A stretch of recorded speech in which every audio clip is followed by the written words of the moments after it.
All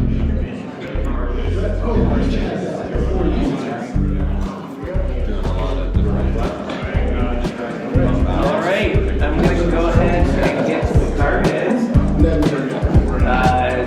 Thank you all for attending. Raise your hand if this is the first time Strong Towns event you come to. Keep your hand up if this is the first time you've heard of the word Strong Towns or heard of the concept of Strong Towns. Great. And then anyone here not know what a bike is or what bike funding is? Any like newbies out there? Okay. So today we're going to be talking about, I think I titled the event, Strong Towns Talks Bike Funding. So to deliver on that expectation, I'm going to go ahead and embody the spirit of Strong Towns, and I will talk about bike funding a little bit. Starting first with a little bit of an introduction of who we are as a... So, as you can see, Strong Towns is really about me, Christian Schick, pointing like this at all times. That's what that picture is showing. I do it all the time, so I'm sorry. But what is Strong Towns RVA? Our local group. It is Richmond's local conversation that is putting Strong Towns ideas into action where you live. Our RVA specific mission is to encourage more density, incremental, adaptive growth patterns, and policies that make Richmond region more livable, naturally affordable, and fiscally sustainable. The QR code is if you want to learn more about us.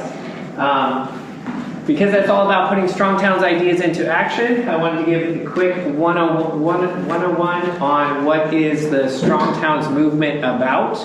So it was founded, I don't know, 15 years ago by a fellow called Chuck Marone,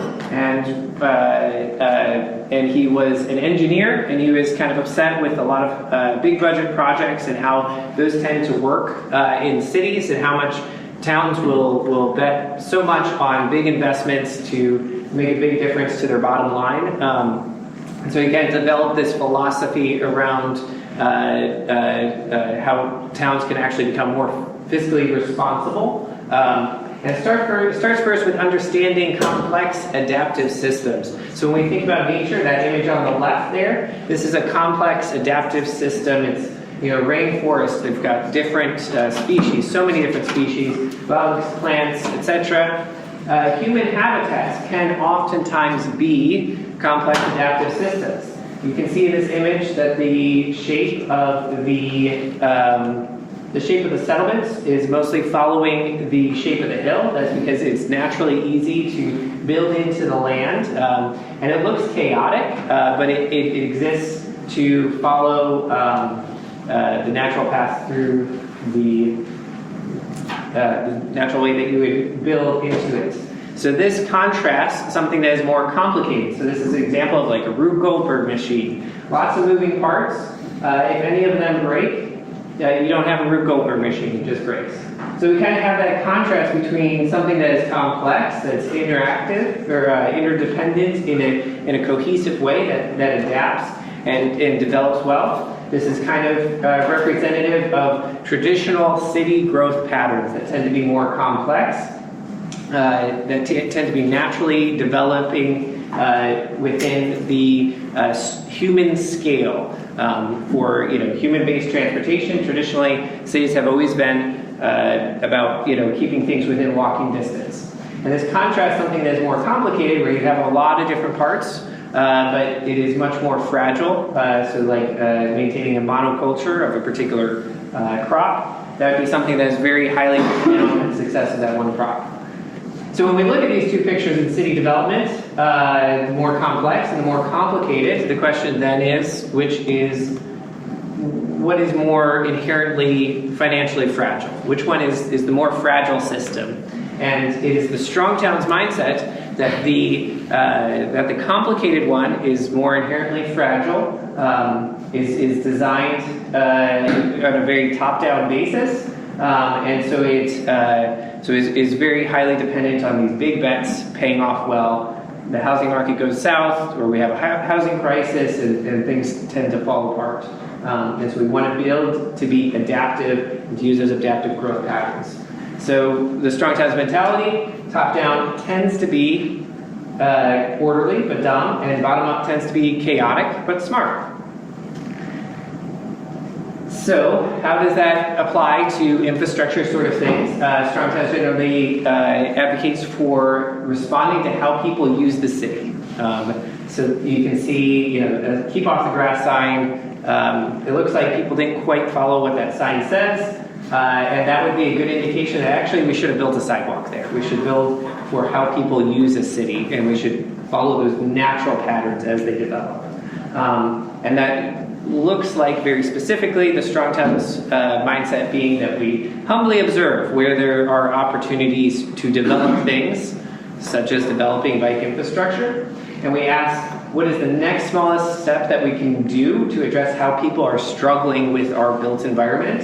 And then to do that thing right away, since it's something we've identified as a small step, we should have no problem doing it right away. Repeat the process, go back to the beginning and make more observations.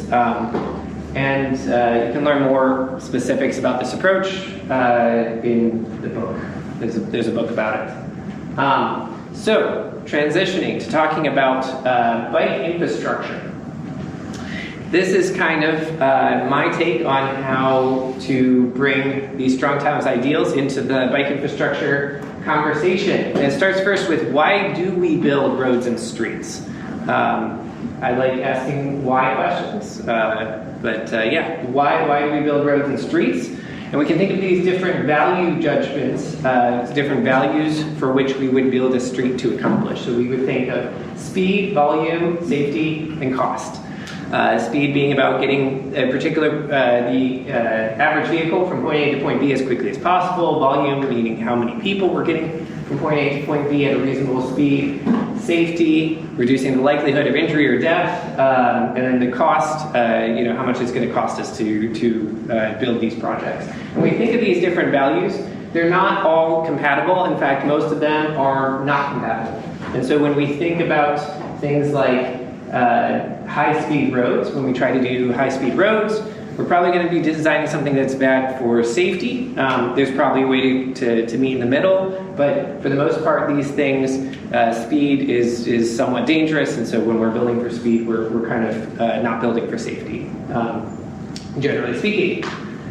And same with these many different aspects of it. High volume tends to be unsafe, and spending on congestion is often costly, and if we're trying to maximize for the cost and the return on investment, perhaps we don't build any of this. You can just get by with the dirt road. And so I want you to think for this moment, how would you rank these four values? I would guess that based on your interest in attending this event, that perhaps you would you value bike safety, and you might rank safety closer to the top. I took a stab at reflecting what I see as the driver versus the biker sort of split in terms of how we tend to identify these different values. So I would say that the driver-oriented way of thinking about roads and the values that we tend to place on them as a status quo is we tend to focus highly on congestion. And alleviating congestion. It's very frustrating getting stuck in congestion, and we all hate 95. Very relatable. We then think about speed as probably a close second to that. How fast we're actually getting to our destination is very much tied to how we value the road itself. And then safety. Most drivers have a mentality they prefer not to die, but some bad driving behavior is okay. We tend to have that mentality. I'm guilty as charged. Sometimes we speed, and sometimes we take certain risks. It's very natural to have that mentality because if you don't die, it's fine, right? And then finally, drivers tend to feel like they're overtaxed already. They feel that pain very acutely, and so when they think of the cost of infrastructure projects, they tend to say, well, I'm paying my taxes, it should be going towards my projects that benefit me. Bikers, on the other hand, prefer no danger whatsoever. I mean, that's my mentality at least. I've got two small kids, 3 years for one and 4 months for the other. So very small kids, and if they could have no danger whatsoever, we go on bike rides all the time. Cost is more neutral for most bikers, but low cost would mean more bike infrastructure gets done. And then volume and speed are both kind of in that same category of, for a person on a bike, a high volume road, very dangerous, a very fast road, very, very much more dangerous. And for the biker, they prefer neither of those things. So when we look at this way of outlining our values and how we're approaching street and road design, we can see that there is a bit of a mismatch. Drivers put those two things up high and bikers put those two things down low. And so when we consider that, based on those values, when we are primarily designing infrastructure for drivers, we are investing in volume and speed. Generally speaking, we're caring about volume and speed, and we might struggle to achieve safety. We might still prioritize safety, but we might struggle a little bit with that. And when we spend money on bikers and their infrastructure, we are tending to invest in safety, and we might struggle with the speed and volume parts of that. And we should understand and acknowledge those trade-offs, because which one do you think is a safer investment for building a strong town? When we started this presentation with that idea of a human scale environment that is complex, that builds out naturally, that is financially sustainable because it takes small bets and builds incrementally. Which one is the more long-term investment? I would say personally that the safety side of it would be more ideal. So investing in bike infrastructure from a Strong Towns perspective is in line with that idea that we are investing in safety and we are investing in how we help our city build stronger. Now, I want to throw out just some additional thoughts as we think about bike infrastructure, since time allows for just a little bit of this. I have a rhetorical question, which is, I'm not sure if anyone in this room feels this way, but lots of people do. So I think it is helpful to just think through these thoughts as we talk about these things, and we start with certain assumptions. If car taxes fund roads, why don't we spend all taxes on car infrastructure? Anyone feel that themselves, or anyone have heard that from other people, or feel the need to be defensive when we hear this conversation? First, rude. That's a rude question. So, second, not all taxes are generated from driving directly. And as a matter of fact, driving is, or taxes that go into driving. It's not always a one-to-one ROI, return on investment, where we can expect that the money we spend on driving is always going to perpetually be able to pay for the infrastructure itself. In the first Strong Towns book, it gets into some of the assumptions that cities make, where they assume things pay for themselves. If we just keep building, they will come, and it doesn't end up happening that way. But the third point I'd like to make is actually, I'm going to ask another rhetorical question, because I think it's kind of an interesting thought process to go through here. So bear with me and enjoy the journey with me, because I like this particular thought process. So if we did all this work to kind of establish that bikers care about safety, and that bike infrastructure is fundamentally about making our roads safer. So if bikers care about safety, what does that really mean? Safe from what? And we all know the answer. The answer is cars. We all know that the dangerous piece of the road is generally cars, and if we were to snap our fingers tomorrow and everyone left their cars at home, there was no more gas to be had and no more electricity for EVs or anything like that, we all know that we'd be able to ride down the street on our bikes, and there'd be very little danger. Some danger of skinned knees, perhaps, or bumping heads, but for the most part, when we're talking about safety, we're talking about safety from cars. So if we had a world where drivers everywhere drove in such a way to make biking 100% safe at all times, would biking infrastructure be needed? And I would kind of say not really. I would kind of say not really to this rhetorical question I've posed to myself. Thank you very much. So why do we spend on bike infrastructure? And as you can tell, I'm kind of leading into a particular point. And that is that we as a society can't rely on drivers to be safe. And like I said, guilty as charged as well. this isn't to poke fingers so much at drivers, but just to understand that bike infrastructure is about accommodating an environment where we have the assumption of bad driving. And we should make that assumption. That is a very certain assumption that we can make. However, it does mean that bike infrastructure is kind of car infrastructure, and it does make sense for it to come out of car tax because it is an expense that is related to the unsafe environment created by cars. And thank you for coming to my TED Talk, because that's my big point to leave you with. And finally, you got the QR code if you want to learn more about Strong Towns RVA in specific. And then I had just one last slide, which was that Andy wanted to get out this quick announcement that there's an upcoming event to give public comment for the Shaka Valley Streets Improvement Project, which is a opportunity to change how some of the streets downtown in the Shaka Valley area are designed, and it could potentially create more bike infrastructure. But only if you attend that event. So we got QR codes for that, and the QR code for learning more about Strong Towns RVA is also on a clipboard up here. And with that, I will be passing it over to Dan. Okay. With the physical boards here. Yes. Yeah, Dan Neighbors, Arlington County will go first, and then we'll join them, right? Yeah. Yeah. Sure. Right. You need a laser pointer at all? I'll try it out. So, good evening, everybody. Thank you for coming. Sorry, these boards are small. I will say that was the direction I was given, was to create boards.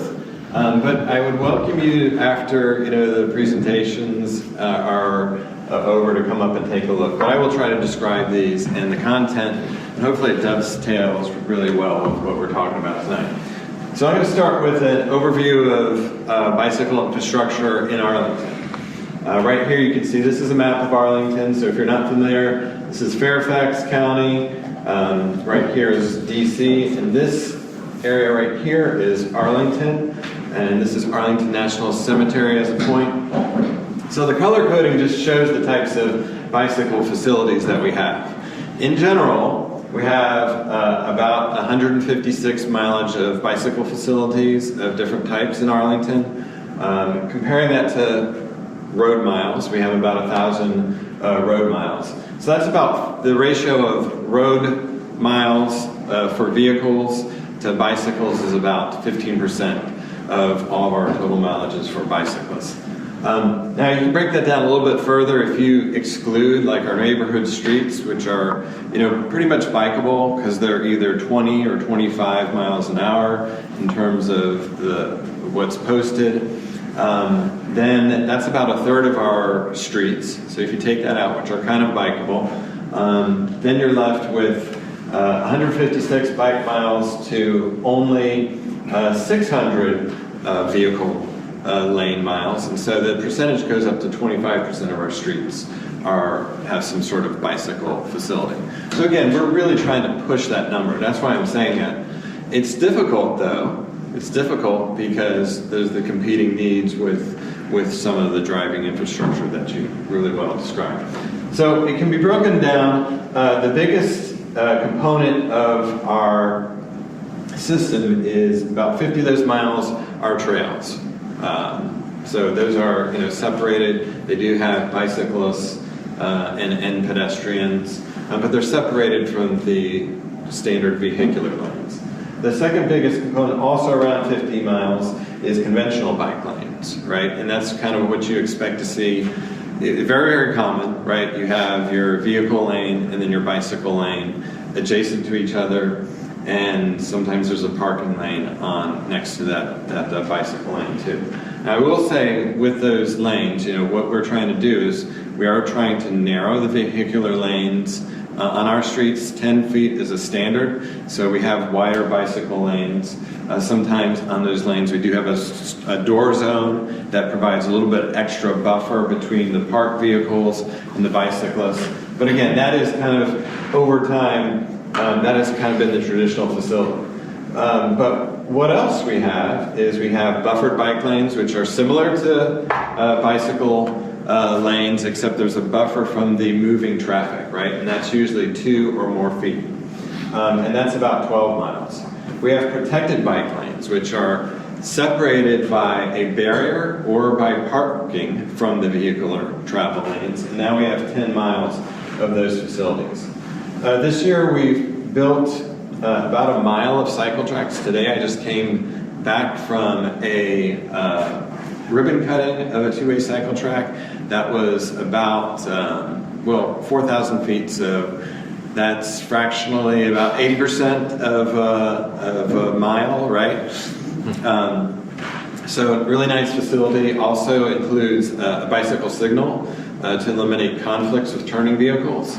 So just came back from that. So we added a little bit more this year, but that's the area that we want to grow the most in general. You can see here's a picture of one of our 2-way cycle track facilities that we have in Crystal City. Another one of the locations where we have a bicycle signal, and the bicycle signal again is there to separate conflicts with turning vehicles and make that bicycle passage at the intersection much safer. Because that's where we're going to see the most conflict, right? When you have a separated facility. A little bit more about how people use the roadway and how people are biking. So we have Capital Bike Share, which are the rent type stations. We have in Arlington only. We have 111 stations, and we get about 350,000 trips a year in Arlington only. So it gets a lot of use. And we take that data, and this map just kind of shows you very similar. A lot of our cabbie stations, we call them, are located on arterial roadways because that's where we see a lot of the traffic. And we have ways to separate that traffic, the bicycle cabbie stations from the regular vehicular traffic. This shows the trends over time. In the past couple years, there's a little bit of dip, but during COVID, there was a certain, decrease of people biking, but it is well above of what we were before COVID now in terms of biking, that 350,000 people just using cabbie. We have seen overall a dip in biking along, some of our major trails and corridors.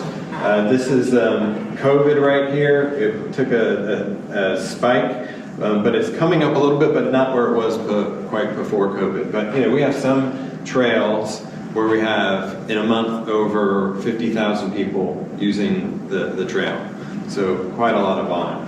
So how do we deliver this? And again, I just invite you to come up later to look at some of the photos of some of the infrastructure. But I'll describe now how do we deliver this. So there's 3 main ways that we deliver projects for bicyclists.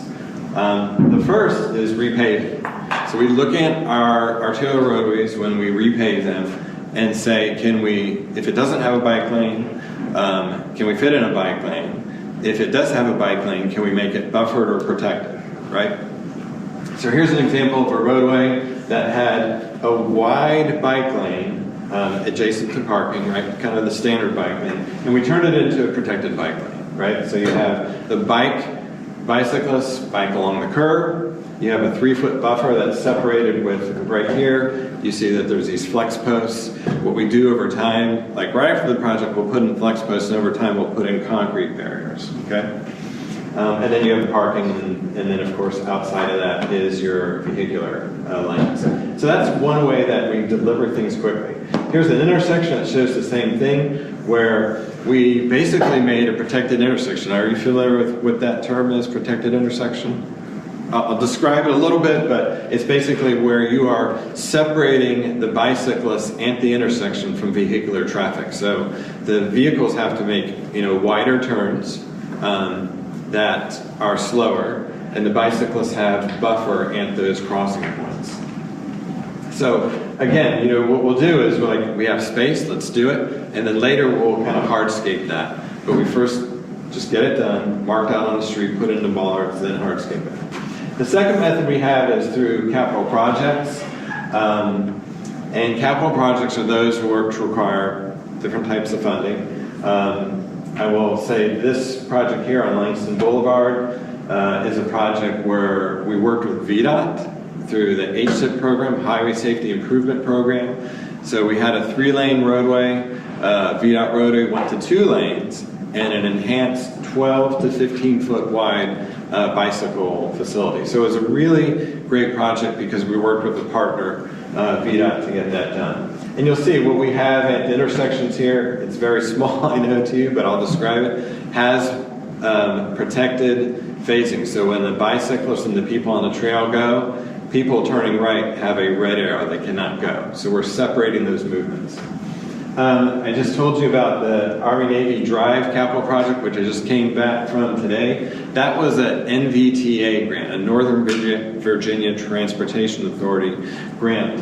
$11 million project, about 4,000 linear feet of bicycle lanes, and again, bicycle signals and all kinds of enhancements. Reduced the roadway from 6 lanes to 4 lanes. Really good project. You'll see here some of the things that we do is we are able to get additional separation for bicyclists by working with our transit authority, right, to put in like floating bus islands. And floating bus islands, what those are basically, your bus island is in that space where parking usually goes. The bicyclists are against the curb, and that what would be used for parking is a bus stop. And there's a lot of different features that we build to help accommodate people to get to that bus stop quick, safely. We do have a standard where we do make the bicyclists kind of go up, so that if you're on the sidewalk, you're crossing to that bus island at the same level. Bicyclists go up and then go down to kind of create a little bit of a slowing effect for bicyclists. The third way is site plan development, and what we do is we have very specific corridor plans and neighborhood plans that say build in the bicycle infrastructure. So when developers come in to redevelop, they have to build in that bicycle infrastructure. Right here, this is HQ2 for Amazon. Really nice facilities in that it's wide separation from the vehicular traffic, landscaping, protected signalization, things like that. Here's a protected intersection in Roslyn through a different site plan. Again, getting those bicyclists completely separated from vehicular traffic and taking the opportunity not to just build in with the flex posts or with the cast in or the precast concrete barriers, but you actually build in the landscaping and all the other amenities to kind of really further enhance that separation. And again, just showing bus boarding islands as that kind of go-to standard now as part of those separated facilities. So those are we're happy to discuss that a little bit more, but here's a key thing in, why we continually advocate for this approach to building in more bicycle infrastructure. We collect a lot of before-after data. We collect the volumes, but we collect some of the things that you were describing that show that they're safer. The streets are safer for people when you build that bicycle infrastructure. So even with some of our projects where we are repaving and putting in protected bicycle lanes, we see what were the speeds before, what were the speeds after. We see speed reductions along those roadways, right? Speed reductions means safer streets for everybody. We look at areas where there are issues too, when we do put in the infrastructure, because you can still have problems at intersections, and we're looking at ways to enhance that. So what we're doing is at intersections where we have protected bicycle lanes, you still could have a right hook problem, right? A right hook problem is basically somebody's biking down the lane, a vehicle is going at the same speed approximately and cuts in front of the bicyclist. So what we're doing is we're doing some pilot testing of some different treatments where we're actually, when the vehicle makes that turn over makes a right turn over the bicycle lane, they're going over a speed hump or some other device that slows them down. And so we don't have, this is still in the pilot stage, so we don't have before-after crash data, but we see increase in driver yielding 34%, decrease in driver speeds 30%. So those are indicators that these things are working, and we deploy them more often.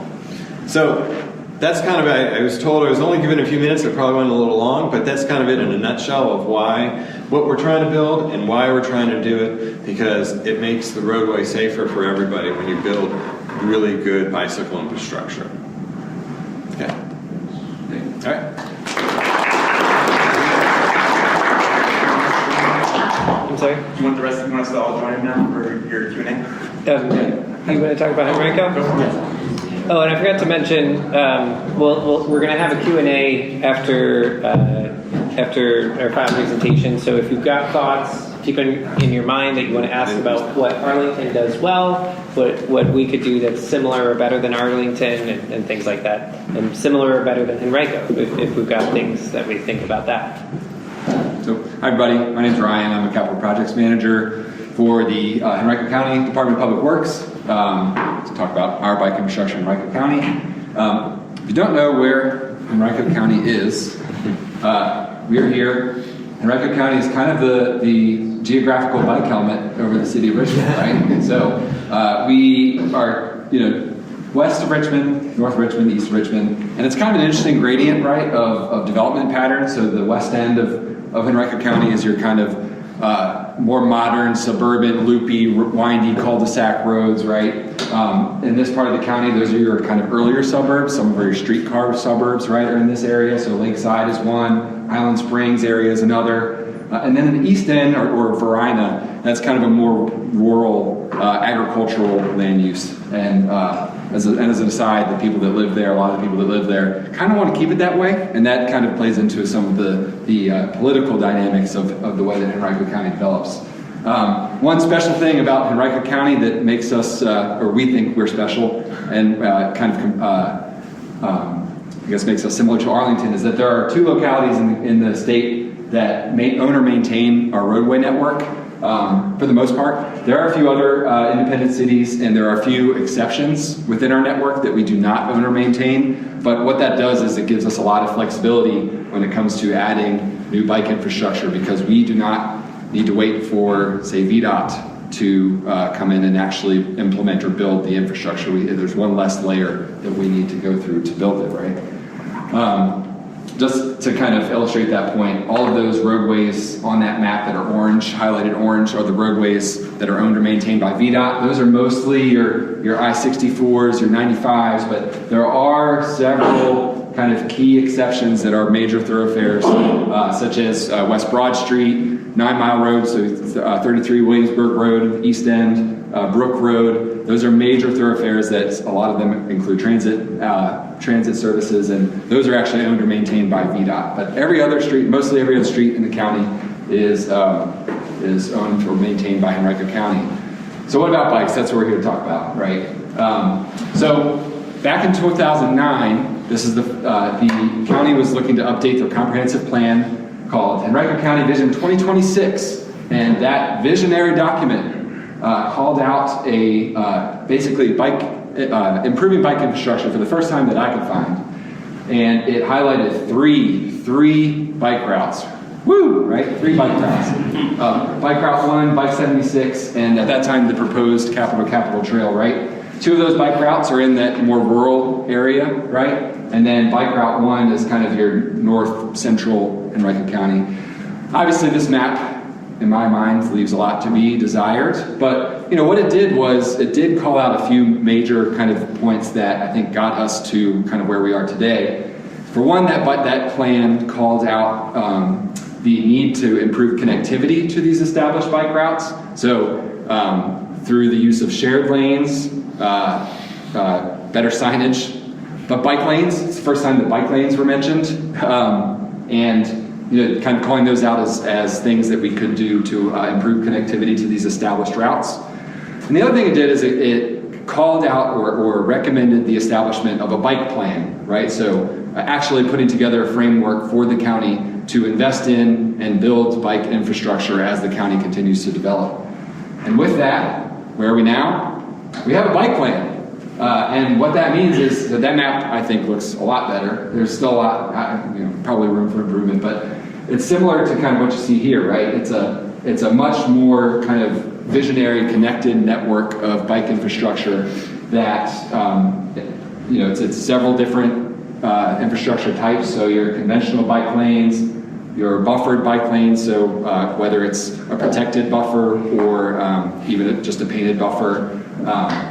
And then several other things, shared use paths, those pink lines are calling out for shared use paths, two-way protected bike lanes, and really what this does, because we do maintain most of our roadway network, this serves as sort of our guiding light, right?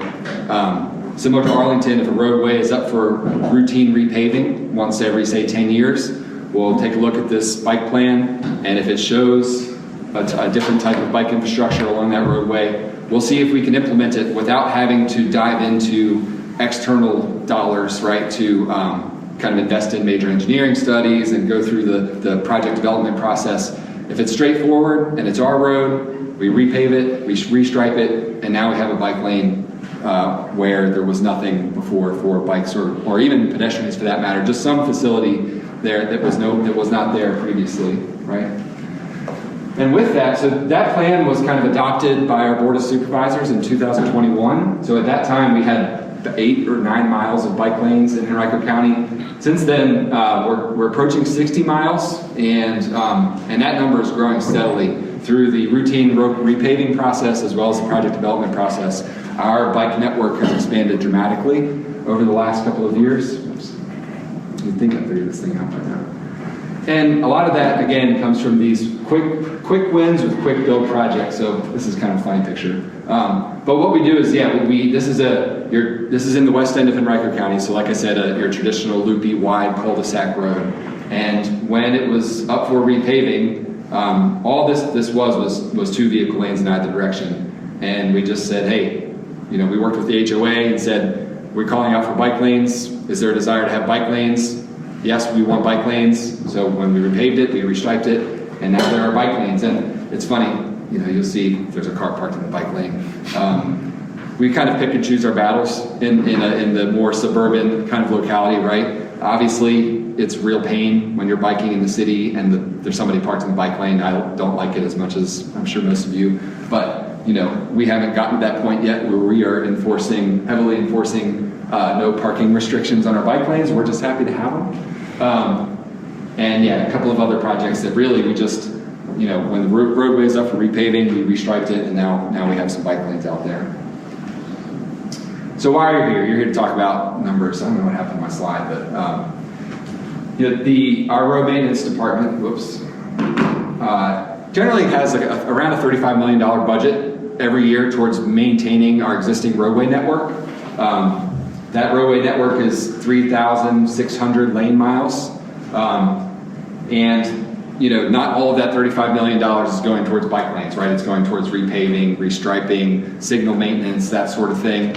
And there are other kind of line items in our operating budget that contribute to those sorts of things. However, that repaving, restriping exercise that I mentioned before, that's in the hundreds of thousands of dollars, right? To come in and eradicate pavement markings, put in new pavement markings, put in flex posts, or put in even some, we call them shore curbs, so I guess a little bit more of a physical barrier, right, within the bike lane.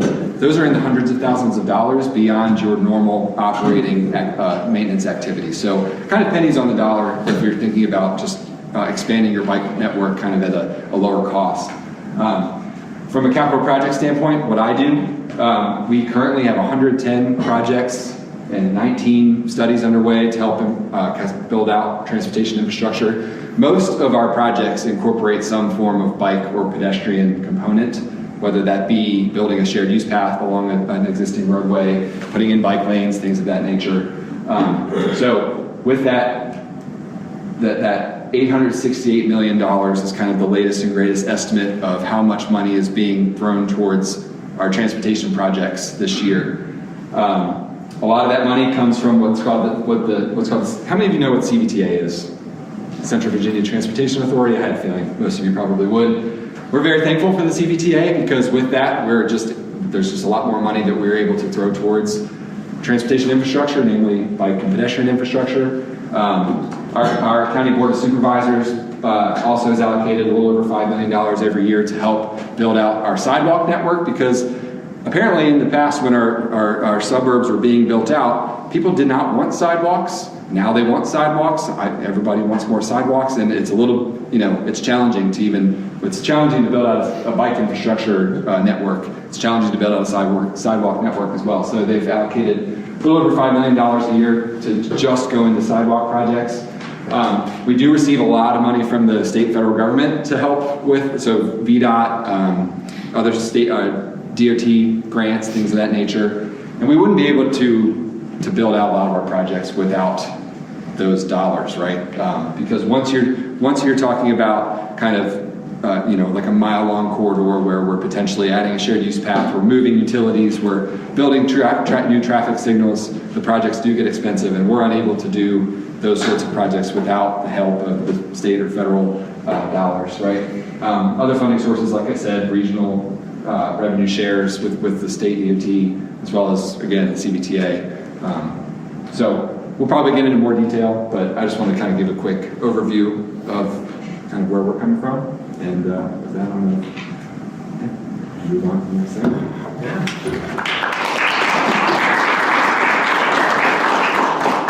Cool. So I'm going to call our panelists up to the chairs.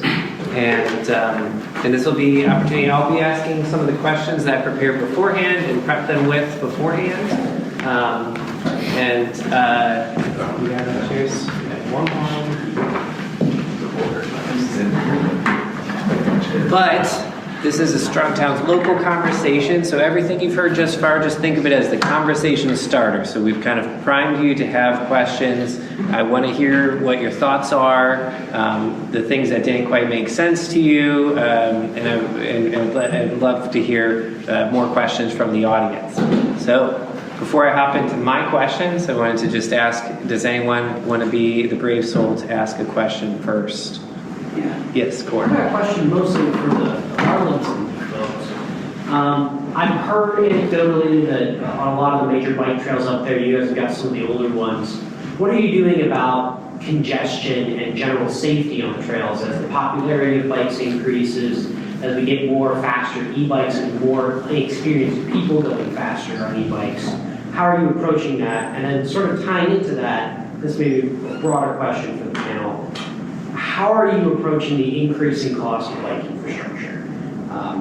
The most recent estimates for the completion of the Fall Line Trail are $350 million, which is half the cost of an interstate expansion of the same length. So how are you guys dealing with that, particularly on the trail side?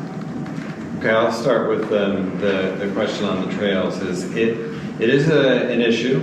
I think a lot of our trails that where we have that issue are not owned by the county per se. Some of it are National Park Service, where there's a little bit of a struggle to kind of get some of those widened because of different requirements for detailed environmental analysis and things like that. With ours, we've tried to widen them to the extent that we can.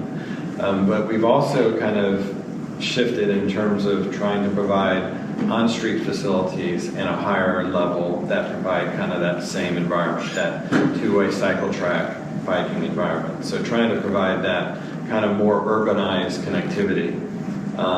We're probably a little bit denser than some other areas, and so it seems to work formulaically in terms of drawing people to those facilities, and they seem to be very popular.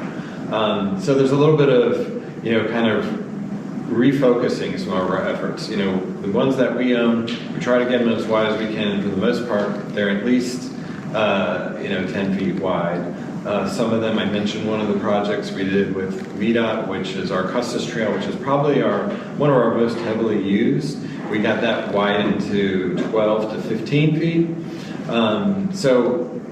We're looking to be, we use the data where we know the volumes are, and we try to be very strategic in focusing our efforts in those locations.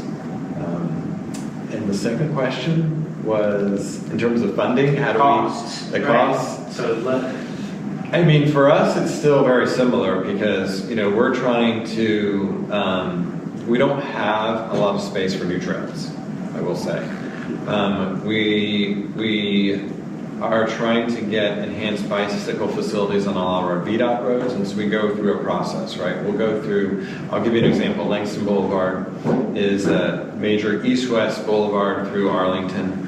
It's 4 lanes in some places, but 3 lanes for a significant portion of it. We are working to get, we already have the vision document, which says those 3 lanes will be 2 lanes, right, in each direction with enhanced bicycle facilities.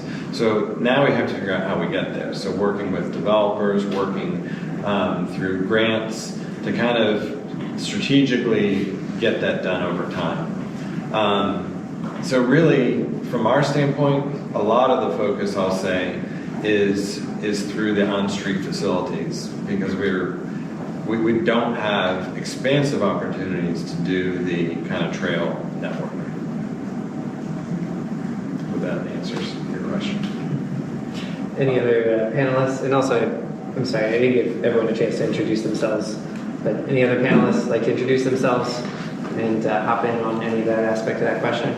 You point that. All right, we'll start at the end. I'm Andy Bain. I'm on the transportation team at the City of Richmond. I was struck, related to your question, that we hadn't talked about this, but all 3, so Arlington County, Henrico County, and City of Richmond all have the money-saving strategy of when you're doing routine maintenance, your way of keeping good repair of your streets is every single time for us going through a neighborhood to repave it, does it need to stay as it is? If there's parking, does it need to stay? If there's 2 lanes, does it need to stay? That saves a fortune, because obviously Old City, we're not expanding out. We're certainly not expanding out for car lanes. So you could spend hundreds of millions of dollars buying right of way, or look for opportunities within the property that you already own. When you go in and make it smoother, can you make it smoother and make a separate space for people riding bikes? I'm Jacob Helmbold. I'm currently with VDOT in our Transportation Mobility Planning Division. I've always had a hard time saying that. I was in TMPD 15 plus years ago and I couldn't say it then, which is why it's TMPD. I'm in the multimodal section, just as kind of some people recently knew me in the State Trails office. I'm actually technically no longer in the STOW. There's been a little shuffle. So anyway, I also, before going back to VDOT a year and a half ago, I was the city's pet bike trails coordinator for almost 13 years. So that's my overall. As far as kind of speaking to Corey's question, this is my opinion alone. It's no reflection of VDOT. I think for one thing, post-COVID, the entire world post-COVID is like looking in a funhouse mirror. It's distorted everything, and construction costs just went crazy. Materials costs went through the roof, and I think we're still seeing kind of some of that shaking out. I'm hoping that there will be a bit of a course correction. There's just an article today in Richmond BizSense about the cost of the connector road over near Green City coming in at half. Yep. What is it? Almost half the bids coming in. So it's like, yay. I'm hoping that there will be a bit of a reset. But one thing that I think is partly a problem is, a lot of estimates get put out there. There's lots of contingencies. There's cost escalation factors, and those all got distorted. And then it's contingency on contingency on contingency, and there will be like a 40% contingency. Which my thought on that is, if your numbers are that far off, you need to sharpen your pencil. But so once those numbers get out there in the wild, the consultants, and you got to stand consultants in the room, used to be one, the consultants know what the expectations are. The contractors know what the expectations are for the budgets. And so is a contractor going to come in and say, well, I know you think this is going to be $9 million, but I can build it for probably half. No, people are going to try to, maximize their profit naturally. But I look at some of the costs on some stuff. There's one project in particular up in Fredericksburg. It's $9 million for a mile of shared use path on park property. How? So I think there's got to be a bit of a reset. Otherwise, it's not sustainable. And I think one other thing that is a harbinger of positive movement in that direction is, so right now the Eastern Shore Rail Trail is getting built. Bids are coming in, actual construction bids, even under $2 million a mile. So that's much more in line. For the longest time, we used to say $1 million a mile was kind of a rough estimate. It's just like everything else. You're like, wait a minute, how is that so much more? It's like, oh, well, I was using, I thought my loaf of bread was X dollars, 20 years ago. We get used to kind of those costs. I think that $2 million, unless you're in a really challenging environment, is something that I hope we can structurally set back towards. Yeah? Question? So in terms of the Arlington strategy where when you create protected buffer lanes, and I forget the term, but you said you put in like those flexible, posts, and then, later on come back with, the hardscaping because of budgetary reasons. That makes perfect sense. So I guess my question is kind of prompted by the picture in Henrico with the car parked in the bike lane. Is that something that is that strategy of like first building the lanes and then later on coming back when you have the funds to put in the hardscape? Is that a strategy that's applied in Henrico and or the city as well? Yes, yeah, definitely. I think it's, we're still relatively new with this, but I think one of the major reasons that I didn't really touch on in my presentation was, that speed reduction when it comes to adding bike infrastructure on street basically is another that's a major goal of ours, is to help make the existing roadway network safer for all roadway users. And just by doing that, by putting in striping, narrowing the lanes, we see a reduction in vehicle speeds, and that's kind of the biggest thing that we sell. The biggest message that we sell to the community at large is that we're really just trying to slow down cars, because when we slow down cars, it makes things safer for everybody. But in certain cases, exactly, when we find that the bike infrastructure itself is more heavily used, right? It warrants the protected designation, right? It warrants some sort of something beyond paint or flex posts. We have a project that I've been saying is supposed to happen within the next couple of weeks. I hope the weather holds out for us, but it's a 2-mile-long road diet project along Dumbarton Road, which is currently a 4-lane road, and we're doing a road diet, so we're reducing it to 1 vehicle lane in either direction with a buffered bike lane. And that project calls for, at minimum, the shore curb delineator, so kind of a hard plastic with the delineators, but in some cases we're going with a more concrete version of that, right, to provide more protection, because it's currently a busy road. And if we want to if we want to make it safer for everybody, then we feel that it needs that extra layer of protection. So from the get-go. So in some cases we come in after the fact, but in others we go in from the beginning with that level. And can I pose a follow-up question? I think that there is an attitude among like bikers and bike advocates that there's this frustration that like so many miles get built out for cars, and so there's so much concern for like congestion. Some of the largest projects in our region, the largest in VDOT history, is tunnel expansion and congestion mitigation. So much money for this, and there's that feeling of like, oh, we're pinching pennies. We're trying to like tie it into repaving projects, and there's a general attitude of some cyclists out there that we should raise our standards of what we say is quality bike infrastructure. So there's so I've heard people express that like paint and flexi posts, they don't cut it. They don't meet the bar. They're not enough to stop a driver from actually slamming into you if they were. They don't stop people from parking in the bike lane. Now that as like a little bit of a controversial statement, I wanted to get people's thoughts and agree or disagrey. Is there more nuance to that? Is there more additional pieces that we should consider? And then what do we do? What do we do if we feel that way? if we feel that way about our infrastructure, that it's lacking and it's not really showing the right priorities for cyclists. I'll start because I want to make sure the City of Richmond also does the same strategy. We've been apparently copycatting about it because there's that idea of capturing the territory quickly as much as we can. If you go out of this building across Monroe Park down to Franklin Street on the other side of Belvedere, that's one of those examples.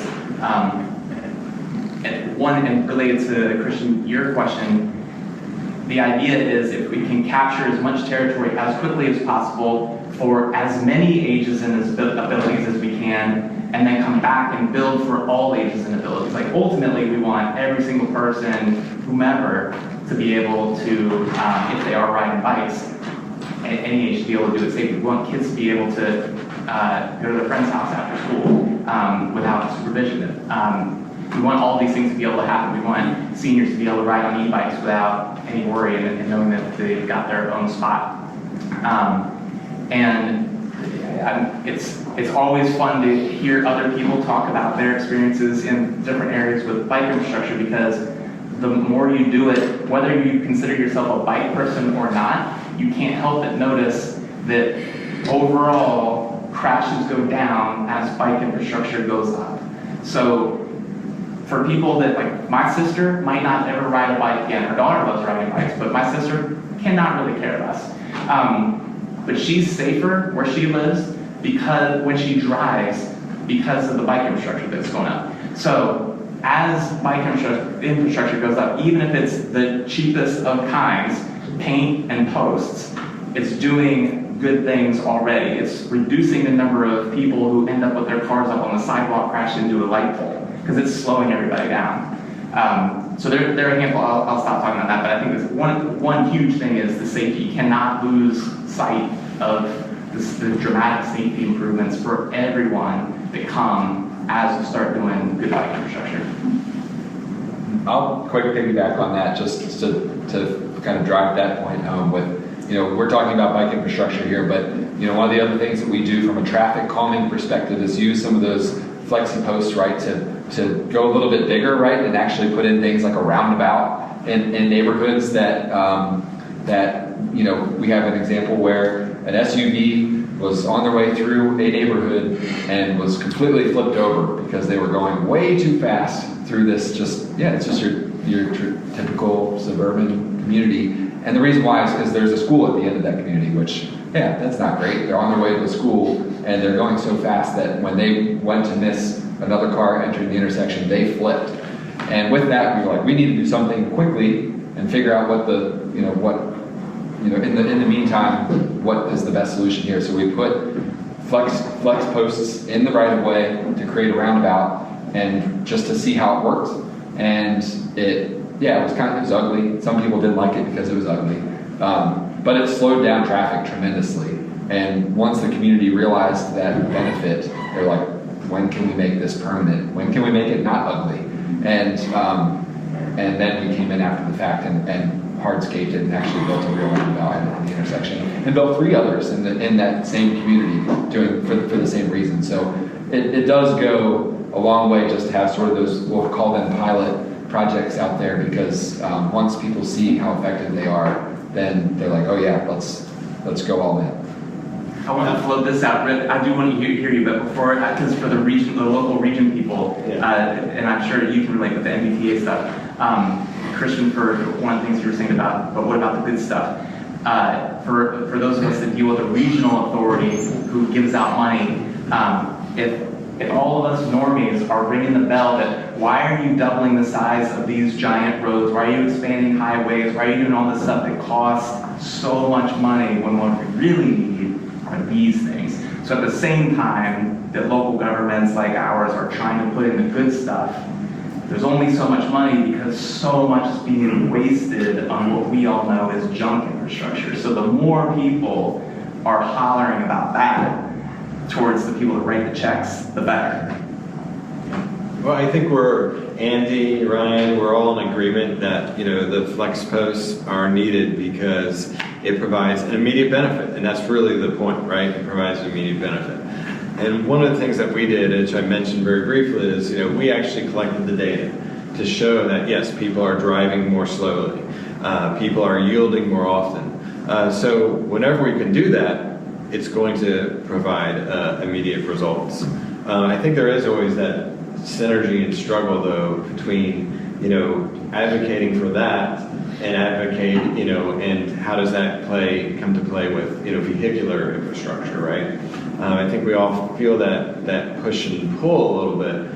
I will say is, our long-term vision in Arlington is mode shift, right? So if you can build the facilities quickly enough, you start to provide other opportunities for people to shift their mode away from vehicles and towards bikes, which isn't easy, but it's something that, is always on the forefront of our mind. One quick thing that kind of goes in tandem with, I like the way you phrased it as far as capturing territory. But also, you guys kind of touched on this, but how much money do you have? Every single locality is cash strapped. There's always going to be more needs than there is budget to spend. So how much can you get on the ground? And you can build, and there's a trade-off, you like your Thomas Sowell quote, there are no solutions, only trade-offs.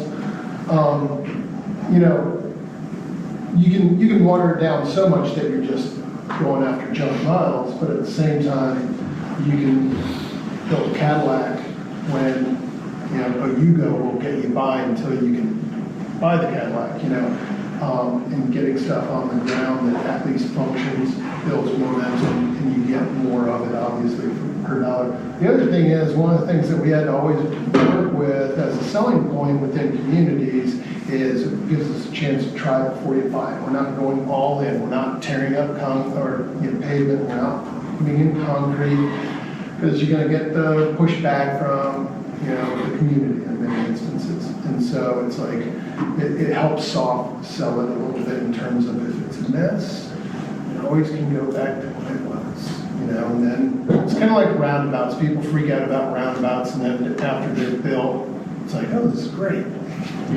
Or at the very least, it's not as bad as I thought it was going to be. So, bit of a trade-off, and then the intent is come back and do it nicer when you demonstrate that it's used.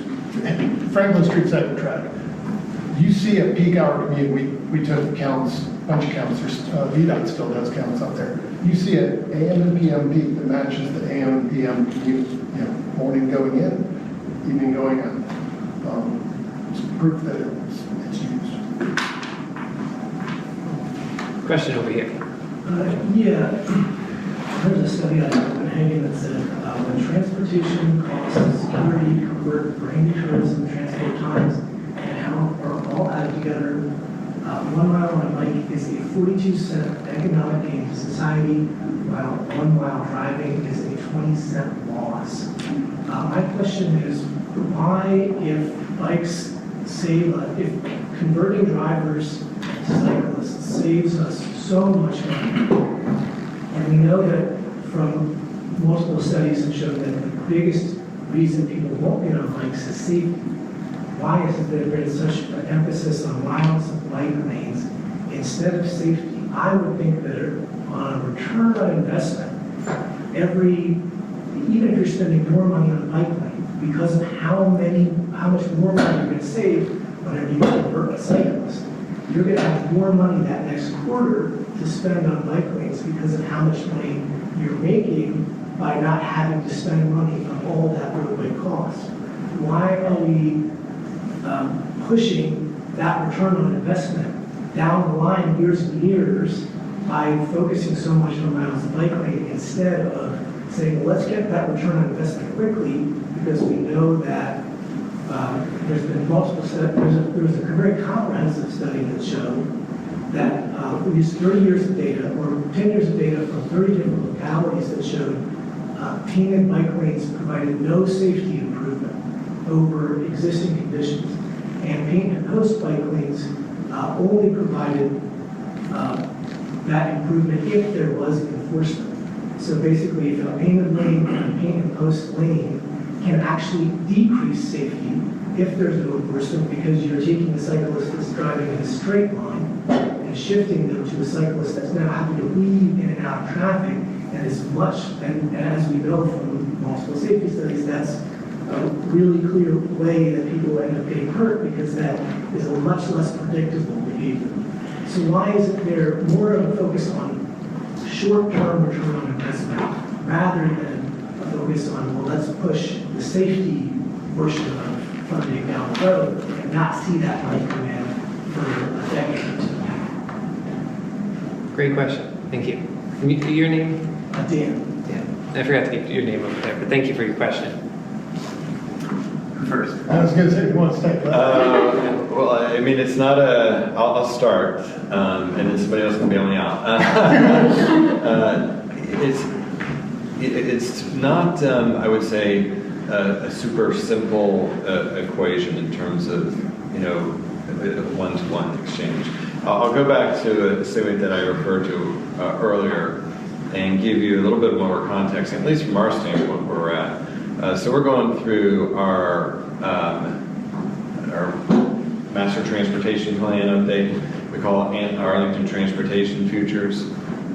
And some of that we're trying to redefine how we define different modal infrastructure, right?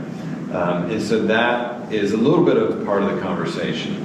But what we're also doing along that is not just the mode shift, but also saying this is our vision for expanding our bicycle network in the future. So it's a different layered approach, and when you develop these plans, you're doing it with targets in mind. So we're trying to kind of strategize our way through this that really sets a priority. And the way our priority is really looking at, we have pedestrians as a priority on every single street, okay?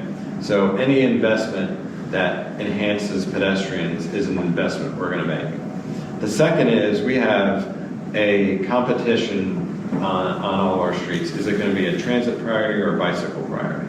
If it's transit priority, we're trying to get the best transit facility. If it's bicycle, the best bicycle type of infrastructure. And then everything else falls after that. So again, we're creating our own formula that tries to get us to the point we want to be, but I would have to say the thing that all of us probably struggle with is how do you get that behavior change? Because we have pretty aggressive programs, and we do see some, but a lot of it is almost organic. Like I said, one of the things we feel, and I don't have really good data, but we feel that going to e-bikes really makes biking more attractive to people because you're expanding the distance that people like. Look, I live 8 miles away, but now I can bike. Before I wouldn't even considered it, but now I will. So, there's a lot of things that we're trying to do to kind of get us to the place where I think you're really wanting us to see that we're at. And this is such a great question. I think it goes back to your point too, is that message of selling safety that illustrates the importance of collecting that pre and post data when we do these sorts of bike infrastructure projects, because then we're able to go to our board, a board of supervisors, and say, look, this isn't just about adding bike lanes. This is what we are seeing from a safety standpoint. Vehicle speeds are lower. There are less crashes. There are less serious crashes. And from there, they can kind of, it's easier for them to kind of conceptualize, visualize in their mind, okay, Henrico County is a suburban county. And I struggle with that when I first got into the transportation world. I'm a bike guy first, and I was like, let's put bike lanes everywhere. And then within like a couple months, I'm like, oh, okay, not everybody that lives in Henrico County just wants bike infrastructure. And that's just because Henrico County developed through the status quo, through like most other localities in the U.S., right? And then you kind of try to find that balance of where does it make the most sense? Where can we strategically sell that message of safety to not only build out a network from pretty much the ground up, but also kind of improve the safety for all roadway users, and get our board of supervisors on board with investing the county dollars into more projects like that, as well as backing us to go seek out funds for bigger projects that help kind of make it safer for all, right? And I think back in 2021, that was kind of our inflection point, right? We had enough data to support certain projects, made these areas safer, and our board was like, okay, we're behind it, we'll support you, go kind of make this bike plan happen. And because we see the benefits not only for expanding the bike network, but also making it safer for everybody. I think those are really good, the ROI kind of conversations are really good and needed from an advocacy point of view. So I've been in the city of Richmond for 2 years, and the rest of my career always consultant. So I can say like, this is a North American thing. It's not just a Richmond region thing. That safety, that like what you're describing, we know the things we know to be true about the ROI of safety. It doesn't sell to ordinary people. They think more in terms of their perceived loss of a thing, whether that's loss of 2 minutes. I can't doom scroll as long, I gotta leave a couple minutes earlier, whatever. They think differently.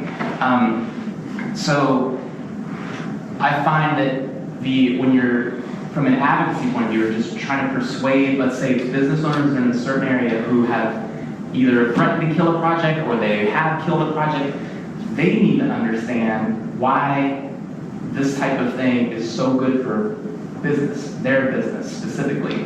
People in the residential area, they don't care about necessarily, they're not thinking first about business bottom line, but the businesses are. And then over here, maybe it's something like the people being able to, need to be able to visualize, can I get from this area, Southside Plaza to Forest Hill Park? Can I get from Scott's Addition out to Churchill?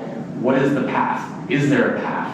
And then, like Dan said, as e-bikes, I was going to say explode, but I don't want to make battery jokes.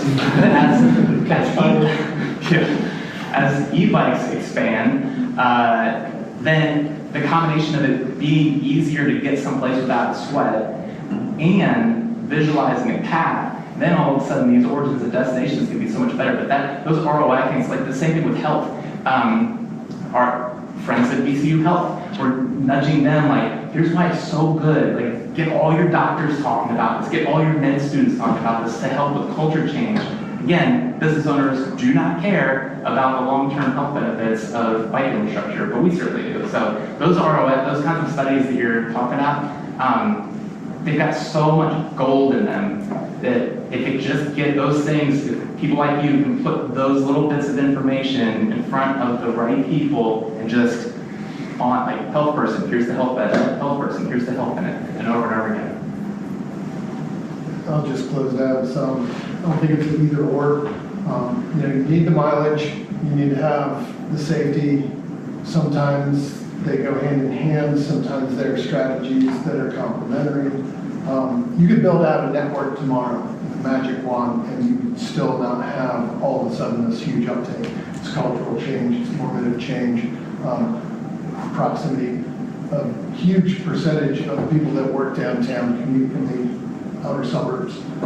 Even if they had an e-bike, a lot of them, it wouldn't be a viable commute. If you're commuting 15, 20 miles, not everyone's going to get on a bike.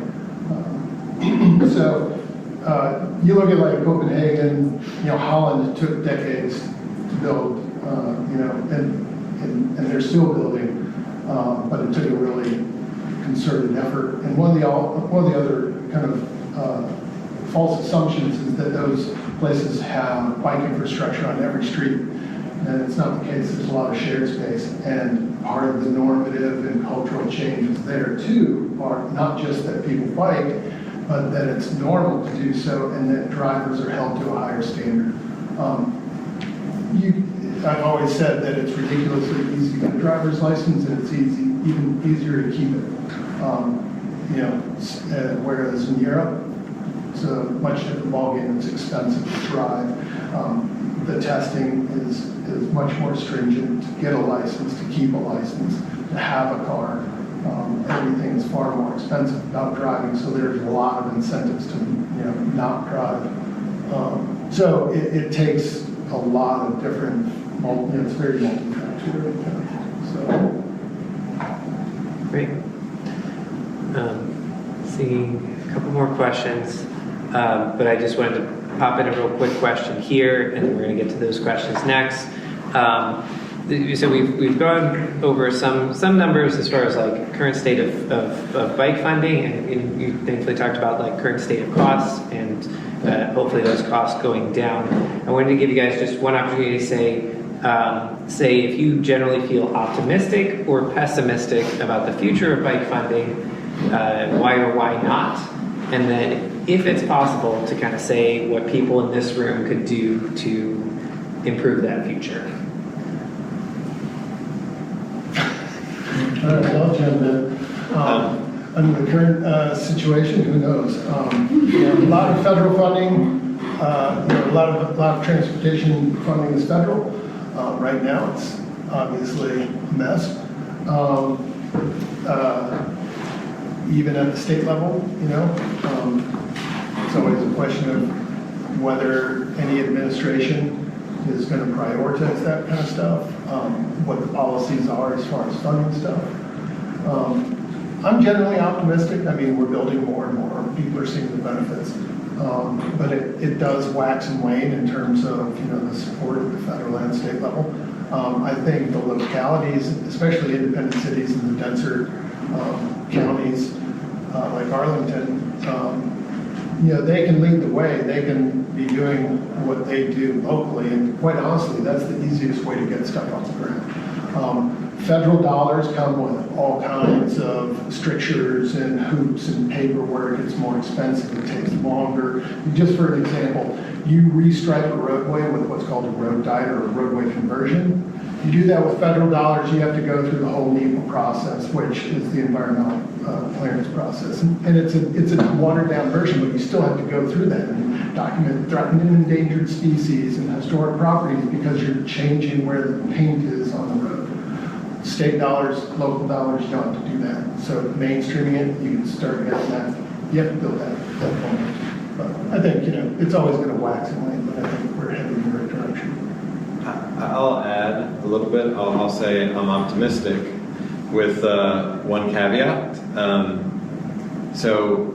I think a lot of people know that bicycle infrastructure really, except for these, quick repave things, isn't done like that in a snap. So the good thing is, the projects that we have in the queue right now are still happening, right? And I'm sure that's the same for most everybody. So those are still queued up. I think the area of uncertainty will be a few years down the road when, if the well is drying up now, what does that mean for the longer term impact? And it gives us some time, though, and this is why I'm optimistic, to figure out what are the different ways of delivery that we can figure out. So again, nothing's really happened yet. The projects that are in the queue are still moving forward, and we're going to see those done, and it's going to be a big benefit to the community. But there might be a little bit of a period where we have to be strategic in how we figure out things.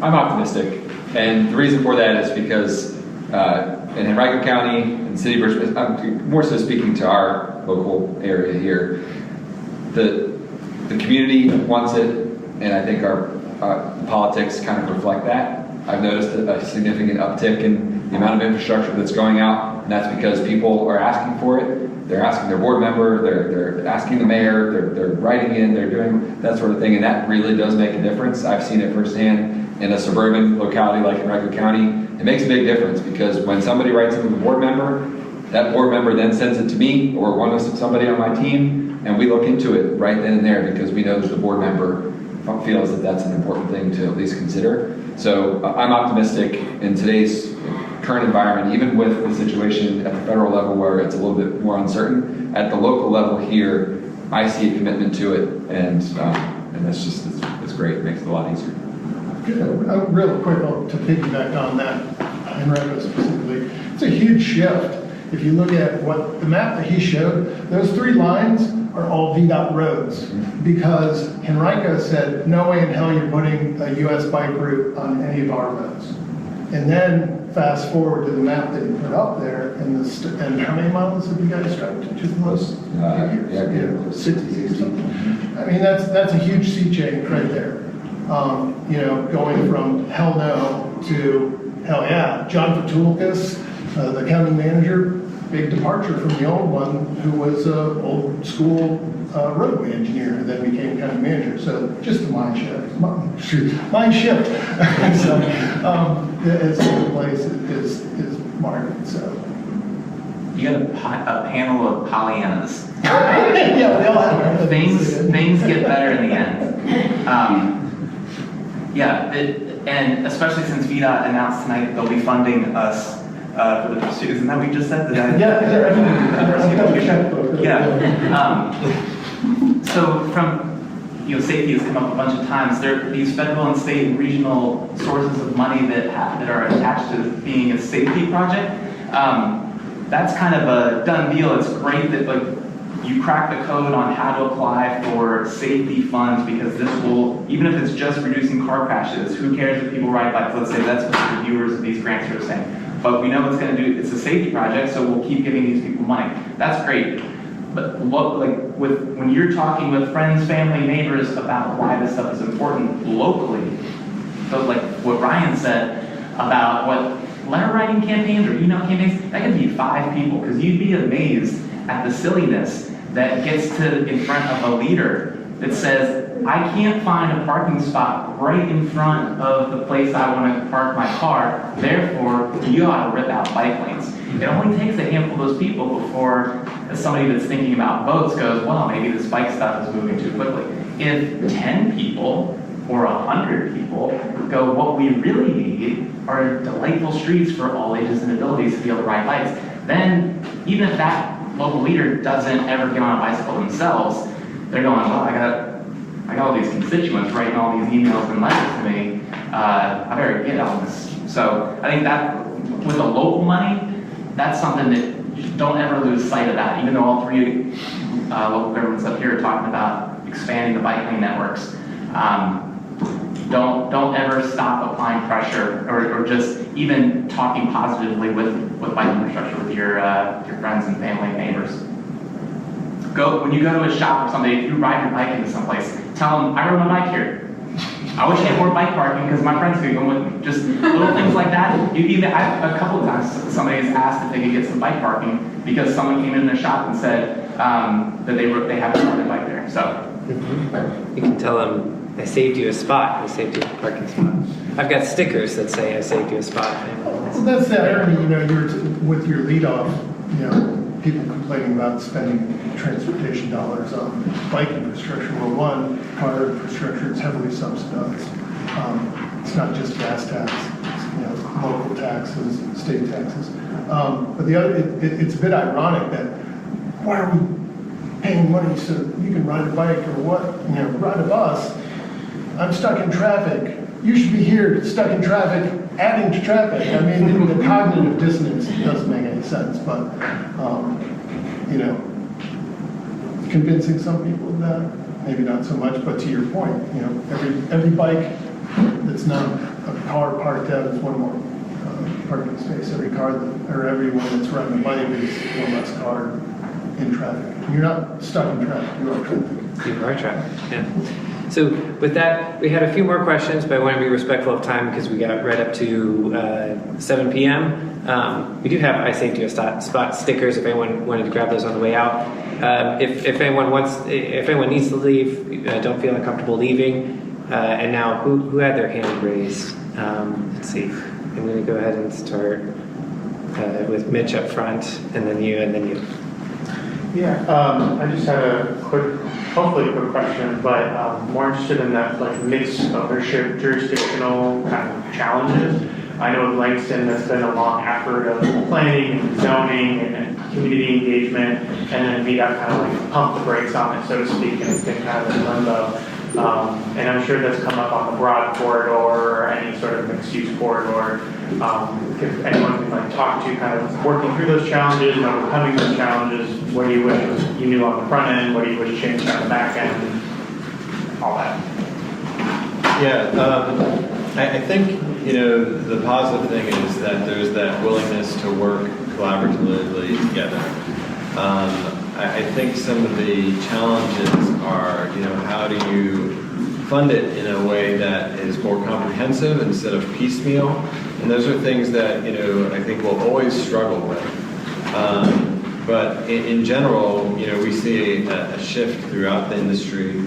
We see a shift from VDOT that understands, a roadway network is more than just vehicles. And that's a big, big win for everybody.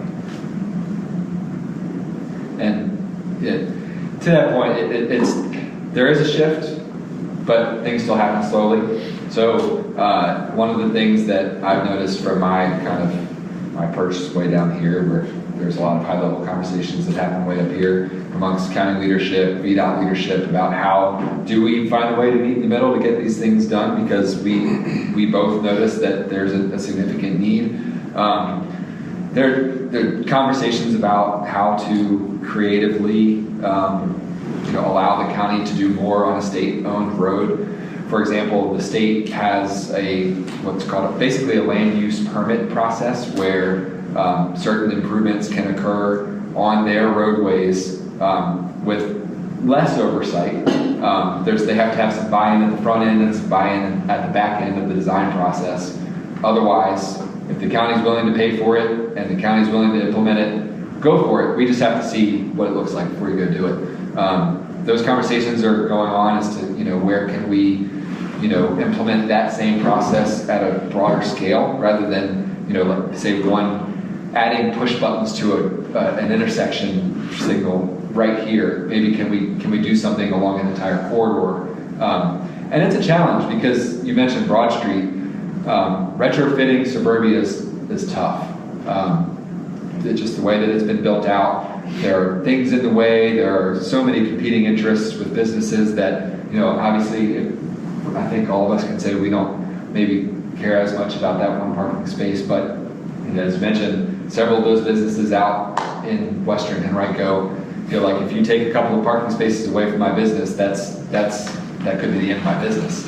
And that's the difference between simply adding sidewalk along Broad Street where there's transit and, we kind of bash our heads against the wall like, we need this infrastructure now. But I guess VDOT there has been a mindset shift and, it's a work in progress, but we've seen them kind of work their way closer to the middle where we can meet them and hopefully get projects done a little bit faster. But it's definitely an ongoing challenge for sure. And your name with that? I'm Lex. I just want to know a little more about your community engagement strategies around these projects. I feel like I always hear pushback whenever there is a bike lane that kind of shows up in front of someone's house, and even though us as bike safety people, we are excited about that, how do you, have that conversation with people who aren't as excited about it? How do you change their minds, help them change the culture and make it more efficient? That's a great question. I'll go ahead and lead off. I'll say I think we're very fortunate because we have a very active advocacy community that advocates for bicycle lanes. So, the advocates kind of help us push the infrastructure forward. So we're lucky in that respect. Now we do have a very formal process because not everybody's on board, right? So it's called a 6-step process. And, basically the level of construction or change really dictates where we kind of start in that process. But we do have a pretty active engagement, strategy, and we're very actively engaged with the community. A lot of our bigger projects will have, at least 3 or 4 in-person public meetings. We have larger processes which we're, getting feedback from literally thousands. Like I said, we were mentioning, we're updating our master transportation plan where we've had over 20,000, I think, comments and inputs. We're also redoing our Vision Zero action plan right now, which is our second iteration. We started it in 2021 and in 2020 to 2025, and now we're going from 2025 to 2030 where our goal is zero critical crashes. And then So- after 2030, you're going into the negatives, right? Where you're getting back lots, right? Well, we're sure that we're that easy, but again, I think we're very active. We have a lot of great community partners. We have civic associations which readily engage, so we're in a good place, I would say, overall with that.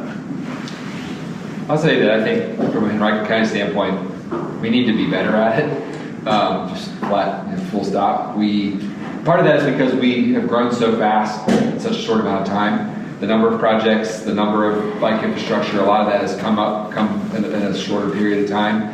And we have that process, right, where you present early stage plans, you have a meeting, and you go back and forth. Well, what happens when you advertise for that meeting and you miss half of the community, or people don't see that meeting is happening, or they can't make that meeting, or they don't feel like they have an opportunity to provide feedback?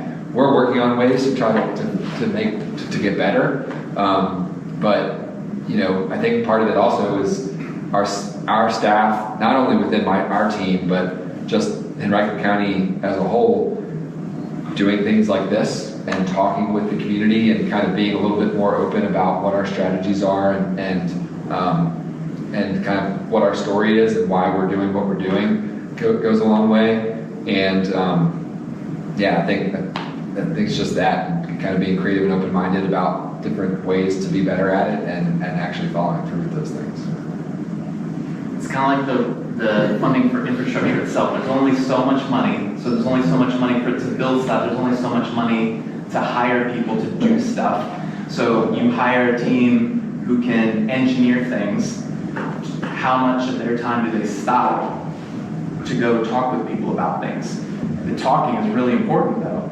So Richmond's growing a couple of different departments that are able to do exactly what you're describing proactively, so that rather than just being a reaction to a project here and there, there will be more just steady drumbeat about this is why we're trying to make walking easier. This is why riding the bus extends walkability. How that can be so great, why it's so important. It's not just for people who can't afford a car. It's just it makes walking better. Why bike infrastructure is great for everybody. So that those kinds of things can be happening in all the neighborhoods constantly. And then the other thing, similar to Dan, advocacy. You got Strong Towns RVA, Bike Walk RVA, local groups who can do those kinds of regular outreach things, whether it's email lists or in-person events, pizza parties, group rides. Richmond has a lot of great group rides. I don't know, some of you guys may be part of those or aware of those. There's one I need to join because it goes right in front of my place constantly. I won't continue on that one. I'll go to sleep. And I think we had one last question. Obviously Richmond, there's a lot of development going on, a lot of new commercial apartments, and so I'm curious what kind of role or responsibility those developers have in the infrastructure, biking infrastructure, and I'm specifically citing an example where the Guilds, it's a new one off Lee and Allen, and Allen already was kind of not good road. There was no bike lane, and now there's street parking for the apartment complex, but so even less space for both drivers and drivers with bikers on the road. And so it kind of seems like the only entities that are benefiting from the development is the developer, from an accessibility and pedestrian perspective. So I'm just curious if you could speak to what role developers have in maintaining or establishing some sort of, sidewalk or bike infrastructure around the property in which they're building. So the specific one that you're talking about, eventually I'll tell you, Allen's going to get better. So that's good. Richmond does not have the level of authority over the finger wagginess ability that many local governments in other places in the country have. One thing that is beneficial, because this is just how the fine art of persuasion works.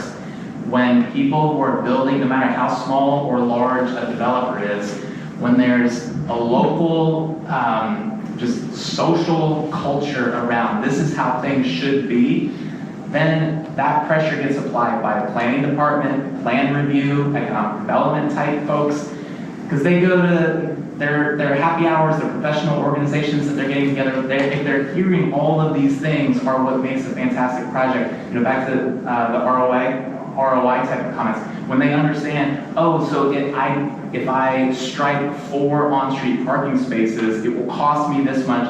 But if I was to have my building set back a little bit and have a really nice wide path that connected to the city's bike lane network, oh, that means now people want to be in my building spending more money. Like they need those kinds of conversations in advance, since a place like Richmond can't go around telling everybody, oh, you want that? This is what you're going to build in the public right of way.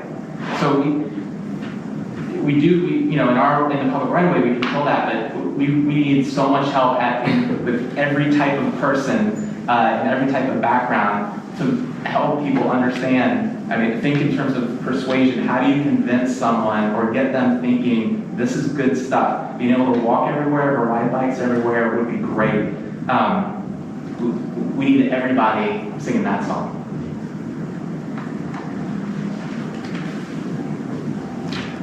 So it's 7:15, so I'm going to say you can come up and talk to the people here so we're not keeping anyone too long. And when you come see the boards as well and continue to ask questions. And there's a QR code on your way out for that project. Since you guys care about bike infrastructure, scan that code to get information about the Shaco project. Please. Thank you.